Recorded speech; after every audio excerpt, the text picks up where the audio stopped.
Alright, in this video, let's go ahead and understand how to work with primary keys. The first thing that I want you to do is to describe our person table.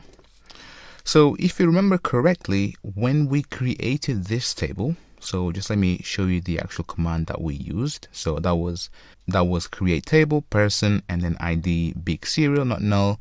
And then you can see that we used primary key. And this tells that this column is what uniquely identifies a person in this table. So if I go back to PSQL, so right here, you can see that we have this person underscore PK, and then this is a primary key. So when we created this table, this is already given to us. So also you can see that we have this sequence right here. So this big serial type is managed by us by the actual sequence. So remember, we never manage this, and this is auto incremented by itself.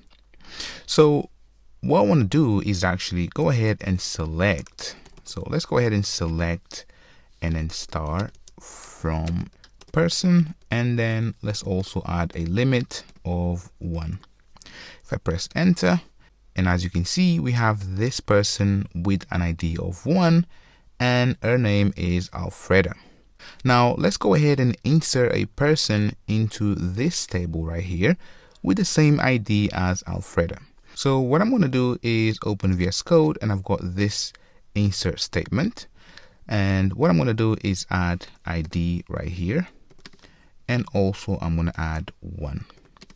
Now I'm going to grab this line, Command C or Control C if you are on Windows, go back and then paste that in. And now you can see that the insert statement did not work. And this is because we have already a person with an ID of 1. And you can see that the error says duplicate key value violates unique constraint person key. So basically this person key right here, so this one is this one here, it's our primary key, and we can't have someone with the same ID. Basically it's the same thing as if I was to change my passport numbers to be the same as yours. It doesn't make sense, right? Because otherwise, given a passport number, you could identify 2 people, which that will never be the case because passport numbers are unique per person. Now let's go ahead and actually drop this constraint, right? Because this is a constraint, and you can see that right here, violates unique constraint. So let's actually drop this and then insert the same person.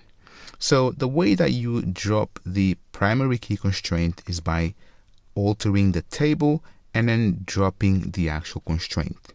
So what you need to do is simply type alter table, and then the table name is person. And then what you want to do is to drop and then constraint, and then the constraint is this person key right here. So I'm going to copy that, paste that, and then end that with semicolon. If I press enter, you can see that that worked. Now if I describe the table again, if I just clear the screen first and then person, you can see that now we don't have a primary key. So if I go ahead now and try to insert that same person with the same ID as Alfreda, and in fact it's the same person but twice, press enter. Now you can see that the same command that didn't work when we had the primary key now works. Now if we go ahead and select and then start from person, and then where ID equals to 1, press semicolon, you can see that now we have 2 female with the exact same ID, and in fact with the exact same first name, last name, pretty much everything is the same, right? Now if we want to identify these 2 people, basically it's impossible for us to do so because they have the same ID. Now you do understand the importance of having an ID as the primary key.